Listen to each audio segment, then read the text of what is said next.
The move from fee-for-service to value-based care has been and continues to be a challenge for healthcare organizations.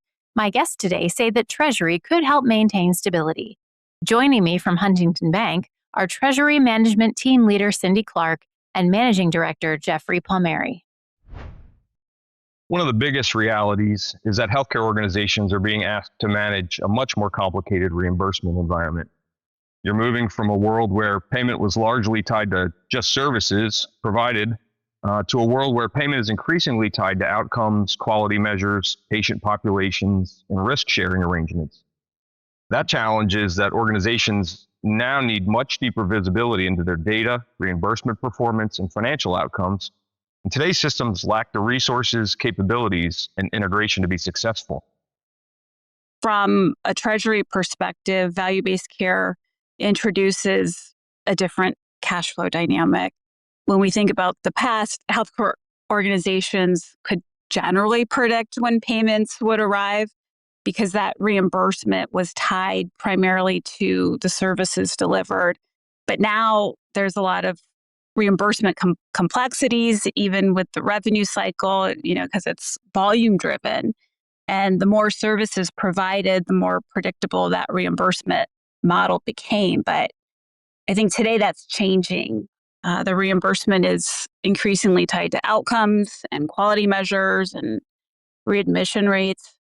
So I think providers are taking on more of a financial risk while at the same time having less certainty around the timing and sometimes even the amounts of what that future reimbursement looks like.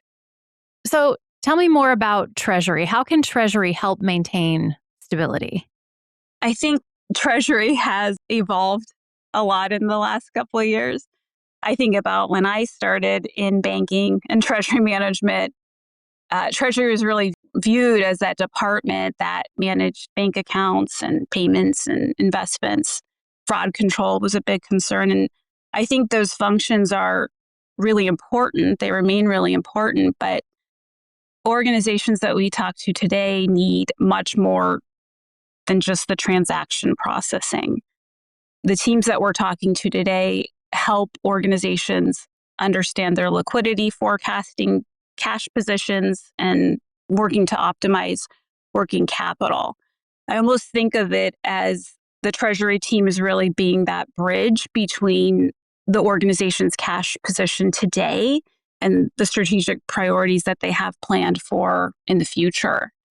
And we really hear that all the time while we're talking to clients that, they give us examples. Healthcare organizations, they can't postpone payroll because reimbursement timings change, or they can't stop purchasing medical supplies or put a pause on investments, whether it's in rev cycle, modernization, or patient experience initiatives.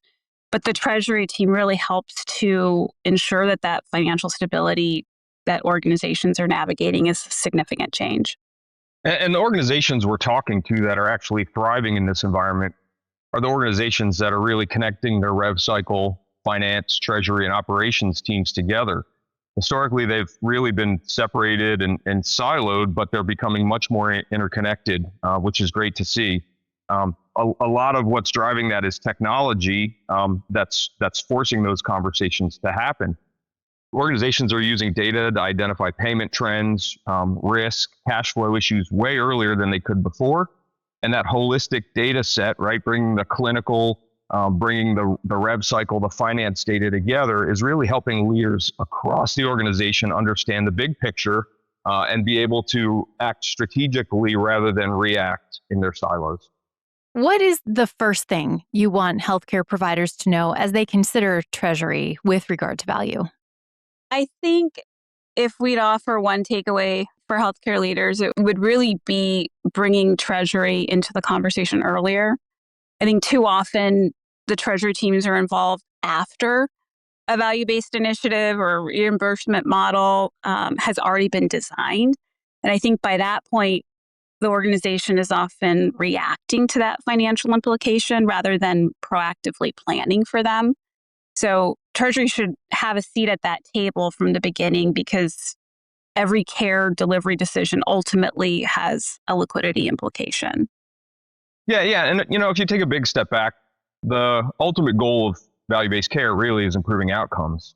But if you don't have that financial stability to make the investments, to set yourself up to be successful, it's really an uphill battle.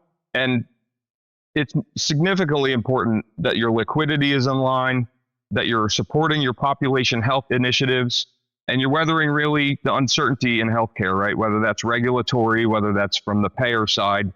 A strong treasury function, a strategic treasury function puts you in a position to be able to thrive instead of just survive.